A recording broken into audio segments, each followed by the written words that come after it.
So guys, we haven't been able to upload properly on the channel for the last week. We've had some technical problems, but we are back with daily upload. Last week, the Mason Greenwood story blew up and an article recently come out that surprised me. It said that a number of players, including Cristiano Ronaldo, Edison Cavani and David De Gea, have unfollowed Greenwood on social media following his arrest. However, according to The Sun, certain members of the United dressing room feel uneasy with the way Greenwood has been treated and believe it should be a case of innocent until proven guilty. So a lot of Greenwood's former teammates are still backing him and are annoyed with other people just turning their back on the player, unfollowing him on social media. They're saying he should be innocent until proven guilty and have to go through an actual trial, the law system, and be proven of what he had done in them videos. Of course, the evidence is there when it was released on social media. That's why a lot of people have turned their back on the player.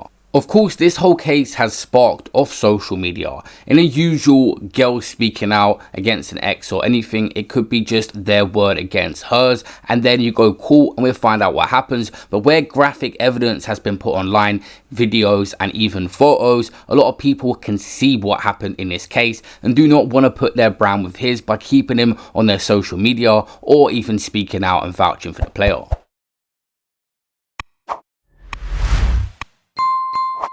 Mason Greenwood was recently dropped by Nike. He had a big sponsorship deal with them and he will not be receiving a penny of compensation, it's said. But apparently Manchester United at the moment are still paying his wages and are waiting to see what happens with the player, if he is charged or not. Greenwood was even due to have signed an improved contract with Nike next year, and the decision to drop him will potentially cost the player millions. United, on the other hand, are contracted to pay his £75,000 a week salary despite him being suspended. Mason Greenwood's contract does say he can only be suspended for 14 days.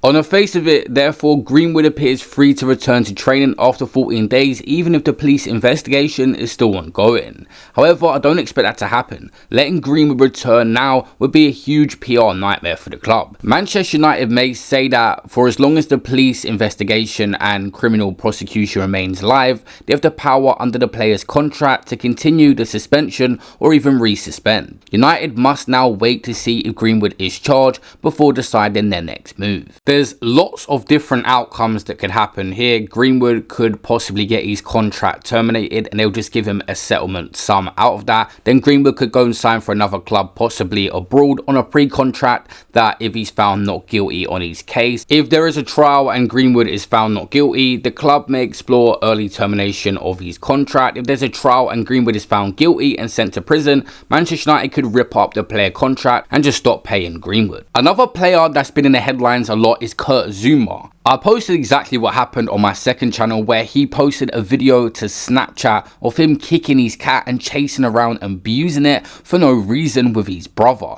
A lot of backlash for this player over the last couple of days, but he is set to start today in the clash between West Ham and Leicester City. An animal shelter actually put out a post saying, "We've been contacted today by a sports reporter on behalf of West Ham United asking if Meow Cat Rescue would be open to Kurt Zouma volunteering at our rescue centre and if we thought it would be beneficial for him and his learning. Also, what do we think he needs to do on top of volunteering at the cat shelter?" Our response was follows: "Thank you for the email. We are absolutely appalled and saddened by the recent video of Zouma abusing his cat. In answer to your questions, it is a resounding no from us. We would not want Zouma anywhere near our rescue or our rescue cats. We do not think that volunteering in any way would be beneficial for him. He will not be volunteering for the right reasons. In our opinion, he should be made an example of and given a custodial sentence, meaning going to prison. We could have said a lot more as to what to do with a poor excuse of a human being, but we are sure that all the members and supporters will agree with our response. We're just relieved that his cats have been removed." What do you guys think the correct punishment is for Kurt Zouma in this situation? If you haven't seen the video, I'll put it on my Instagram story. It keeps getting removed, but I'll put up for you guys so you can see what happened. But that is it for this video, guys. Make sure you all leave a like down below and of course subscribe with the notification bell, and I'll see you on my next one. Peace out.